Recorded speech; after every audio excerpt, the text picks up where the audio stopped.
Navy put up a good fight. Of course they did. It's Earth. Better late than never. How about you show some respect, Romeo? Just saying, Dutch. They missed one. No. They left it for us. You know, looking back at the original 360 cover for ODST that I'm holding in my hand, it brings back a tremendous amount of memories.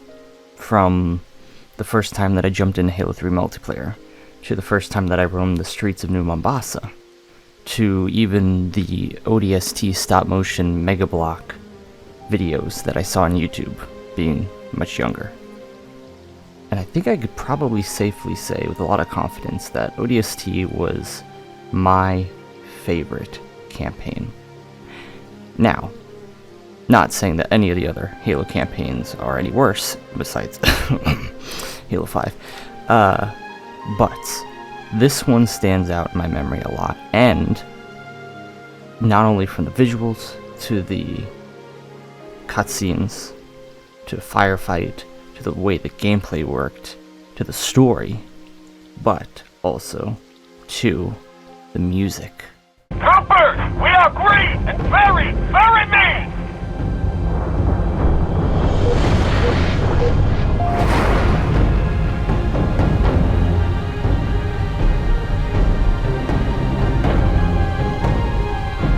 I take it back. Navy got its butt kicked. We're way off course. We're heading exactly where I need to go. But we're gonna miss the carrier. Radiation! Covenant just set off a nuke? No. The carrier's going to jump. It's a slip-space rupture. You need to... EMP, losing power. They popped their chutes. We're going in hard.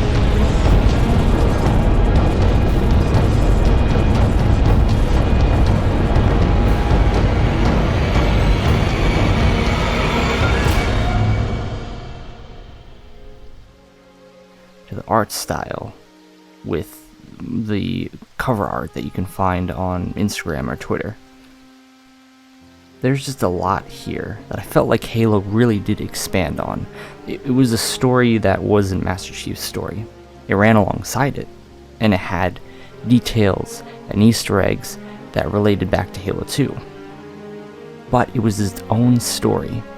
It expanded upon the information about the ODSTs, about how cool they were, about their arsenal, expanding some of the weapons, and told a story in a city that we were already familiar with, but in a new way. Now granted, it was short, which I understand people were angry about, but it was also very, very sweet. And I feel like I want to talk about that just a little bit, expand it a little bit more. I haven't really talked too much. I've talked generally about the campaigns, but specifically focusing on one campaign that stood out. Now Reach obviously is a very, very close second, and that's another story that runs alongside Master Chief's, but does not involve him. Obviously different than the book, but nonetheless it's its own story within the universe, and I think that's maybe why I like ODST and Reach the most. And even though I didn't play the games, I like the stories related to Halo Wars, is because besides the main story that we get with regards to Chief, with regards to basically the big figureheads in the Covenant, in the UNSC, in the major events in the story, similar to the books, when you can expand the universe outward and tell really, really, really unique, standout, custom stories that work within the universe, that expanded lore is something that I will latch onto, and I can listen for hours about. Like, one of my favorite things now is listening to lore videos from other YouTubers, big and small, especially when they have a huge high degree of knowledge based in the real world with like technology and how Halo universe weapons and vehicles work compared to what we have, as well as people who have read every single book, played every single game over, listened to every single audio log, and can explain and list out all the events in very clear, interesting detail. I absolutely adore that. But again, going back to the game, ODST expanded upon that story. And it was like kind of even though, setting aside how the game was built off of Halo 3's engine, it was one of the first times that, or pretty much the first time that we were playing not as a Spartan even.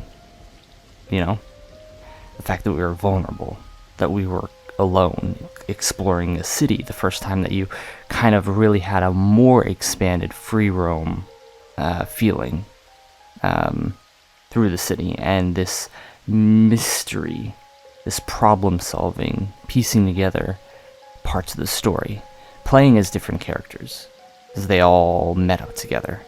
And then, which I caught this later, on later playthroughs, listening through all the audio logs about Virgil, about the city, about the events leading up to these campaign moments, all of it.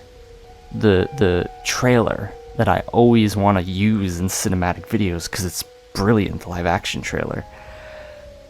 It's such a sweet, sweet, sweet feeling thinking about it. Looking at the art, looking at some of the creative things people have been able to do with it online. And don't even get me started on the damn music. I swear, I have the whole playlist on Spotify that I will just play. It's really good for driving. It's kind of like the Minecraft playlist in a way, the two primary albums. But the music in ODST, I feel like stands above the other games as a whole. Obviously, there's standout songs in Halo 3 especially that are ones that people harken back to, but ODST has such the jazz feeling, the storms, the musical instruments that are a little bit different than what we're used to with the rest of the Halo titles.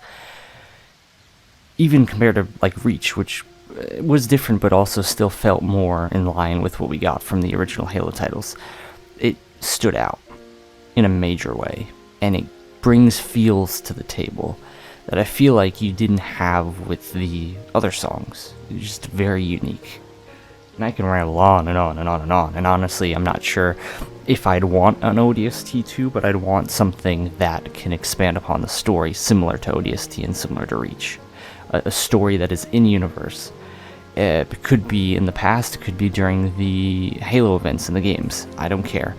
As long as it expands on the universe, and it brings new characters to the table, and it is enriched in detail and character and love, where you don't get that main character energy that you get with the Chief, and maybe even bring some of the feels that you have exploring the ring in Infinite, where you feel like it's this massive world that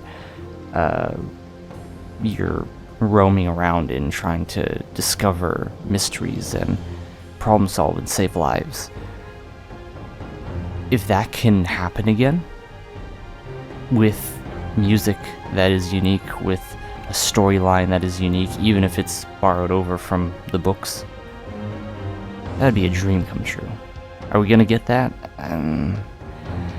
Probably not, with the way that everything is focused on Infinite trying to rebuild itself, or at least build itself to a major successful degree. Probably not going to have a branching off story that'll be as good. But there's still hope. Still hope that something could happen. Maybe if Halo gets a really, really big kick in the popularity, and there's a demand for it in the near future, then we'll get it. But they always look bleak. Everything always looks bleak now more than ever with regards to what possibilities lay forward for new content, but we'll see. We'll see.